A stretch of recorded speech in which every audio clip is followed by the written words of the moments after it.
हिंदी कहानियाँ स्टोरी वाला। भूतिया किसान। वो चबूतरे के पास वाली जमीन आज मेरी हो ही जानी चाहिए भानु। इस बार अगर वो जमीन मेरे हाथ नहीं लगी तो अच्छा नहीं होगा। पर बॉस मैं क्या करूं? वो किशोर तो गेंडे की चमड़ी का है, बाटली में उतर ही नहीं रहा। अब लगता है कि शक्ति को ही मैदान में उतरना होगा।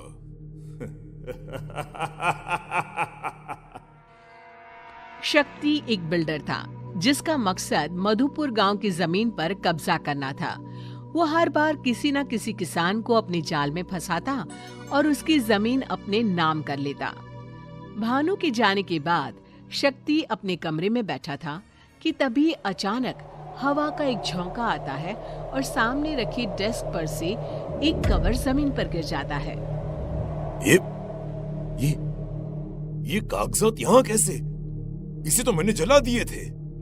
तभी कमरे की खिड़कियों के दरवाजे जोर जोर से खुलने और बंद होने लग जाते हैं। ऐसा लगता है मानो एक पल में ही सर्दी आ गई हो। सीलिंग पर लगा पंखा जो बंद था अपने आप घूमने लग जाता है। ये अचानक पंखा कैसे चालू हो गया? और ये कड़ाके की ठंड तो ऐसा लगता है मानो अचानक मई में दिसंबर आ गया हो। शक्ति अपनी अलमारी खोलता है और काले रंग का सूट निकालकर पहन लेता है। Wilson is back. अब किशोर को ठगने का समय आ गया है। काले सूट और टोपी में शक्ति अपने घर से निकल पड़ता है और किशोर के पास पहुंचता है। एक्सक्यूज मी, जरा सुनिए। शहरी बाबू, कहिए, मैं कैसे आपकी मदद कर सकता हूँ? मैं एक होलसेलर हूँ। अब आपको मार्केट की तलाश करने की जरूरत नहीं है। मेरे लोग आपके ग्रेन्स डायरेक्टली बाय कर लेंगे। क्या शहरी बाबू, सही में? अब हमको इधर उधर भटकना नहीं पड़ेगा। विल्सन किशोर के अनाजों को नकद रुपए देकर खरीद लेता है। अब तो आपको विश्वास हो गया ना कि मैं कोई ठग नहीं हूँ। अगर आपको अपने बाकी ग्रेन्स भी सेल करना हो तो मुझसे मिलिएगा। कुछ दिनों के लिए मैं आपके ही गांव में हूँ। ये मेरा एड्रेस है। शक्ति वापस अपने घर पर पहुंचता है और भानु से कहता है, जब भी ये शक्ति विल्सन बनता है कोई ना कोई किशन फांसे में ही फंस जाता है। अब देखना, वो किशोर कुछ ही देर में यहाँ आता ही होगा। फिर मैं उससे उसके जमीन के पेपर्स पर साइन करवा लूंगा। तभी दरवाजे पर दस्तक होती है और किशोर अंदर आता है। बाबूजी हमको अनाज बेचना है। क्या करना होगा उसके लिए? शक्ति भानु को देखकर मुस्कुराता है और उसे बाहर जाने का इशारा करता है। इन पेपर्स पर साइन कर दो किशोर। फिर जब भी तुम्हारे खेत में अनाज उगेंगे मैं उन्हें खरीद लूंगा। शक्ति ये कह ही रहा होता है कि तभी किशोर की आवाज बदल जाती है और वो कहता है, कैसे हो शक्ति उर्फ विल्सन? कौन शक्ति? मैं विल्सन ही हूँ। धीरे धीरे किशोर का चेहरा बदलने लग जाता है। वो एक बूढ़ा किसान जैसा दिखने लग जाता है। विजय, तुम तो मर चुके थे। नहीं, ये नहीं हो सकता। शक्ति बहुत डर जाता है और बाहर भागने की कोशिश करता है। विजय पास ही पड़े बुक सेल्फ की ओर देखता है और वो शक्ति के ऊपर गिर जाता है। जाने दो, मुझे जाने दो, छोड़ दो मुझे।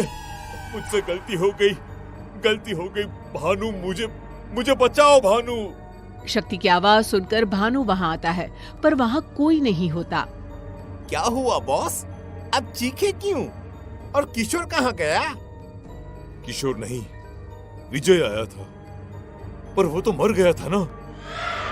बॉस आपको आराम की जरूरत है, शायद आप थक गए हैं। भानु अपने कमरे में जाता है और अपना कबोर्ड खोलकर कुछ पुराने जमीन के पेपर्स निकालता है। कहाँ गए विजय के जमीन के पेपर्स? यहीं तो रखे थे। नीचे कैसे पहुँच गए? तभी सभी के सभी पेपर्स में आग लग जाती है। अरे ये सब क्या हो रहा है? आग कैसे लग गई पेपर्स में? अब इतनी मुश्किल से तो प्रॉपर्टी हड़पी थी मैंने। भानु, भानु! हे भगवान, ये क्या हो गया बॉस?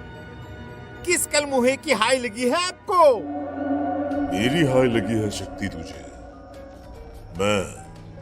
मैं मर गया, अब तू मरेगा। बहुत लोगों को लूटा है तूने, हमारी जमीन खा गया तू। विजय, विजय ये तुम हो ना? मैं समझ गया, मुझे जाने दो विजय। विजय की आत्मा भानु के शरीर से निकल आती है। भानु बेहोश हो जाता है। ये क्या खेल है? मैं पागल हो जाऊंगा, छोड़ दो मुझे। अरे ये सब क्यों कर रहे हो तुम? तब विजय की आत्मा अपनी कहानी सुनाना शुरू करती है। मैं गेहूं की खेती किया करता था। कुछ दिन पहले ही मेरी माँ का देहांत हुआ था। शादी के 20 साल के बाद भी मैं बच्चे का मुंह नहीं देख पाया था। पूरे घर में मैं और मेरी पत्नी मनोरमा अकेले हो गए थे। बस खेती ही एकमात्र सहारा रह गया था घर चलाने का और मन बहलाने का। चलता हूं मैं खेत पर। अभी खेत पर? अरे कल ही तो कटाई हुई है ना अनाज की। आज तो खेत पर कुछ काम ही नहीं होगा। तो क्या करूं बोलो? घर बैठा रहूं और इन दीवारों से बात करता रहूं? अरे तुम तो रसोई के काम में लग जाओगी और पूरा दिन कट जाएगा। मैं कैसे काटूं समय? आप ऐसे क्यों बोल रहे हैं जी? मैंने तो बस यूं ही कह दिया था। काम कैसे नहीं है? अभी कटाई हुई है, सफाई होगी, फिर उसे बाजार में बेचना भी तो होगा। जाइए जी, आप खेत पर ही जाइए। शायद उस दिन ना ही मैं घर से बाहर निकलता और ना ही तुम मुझे धोखा देकर उस जमीन पर बिल्डिंग बनाती। तुम्हें जमीन नहीं मेरी आत्मा लूट ली। मैं ये सदमा बर्दाश्त नहीं कर सका और मर गया। और मेरे बाद मनोरमा भी चल बसी। पर अब मैं तुम्हें किसी और किसान की जमीन हड़पने नहीं दे सकता। शक्ति एक बिल्डर था। उसके मन में किसी के लिए कोई दया भावना थी ही नहीं। गांव के कई किसान उसकी लालच का शिकार बने थे। पर जब अपनी मौत को वो सामने देखता है तो वो डर जाता है और सभी के सामने वो गलती मान लेता है और सभी किसानों को उनकी जमीन वापस भी कर देता है। और आखिरकार मधुपुर गांव फिर से खुशहाल हो जाता है।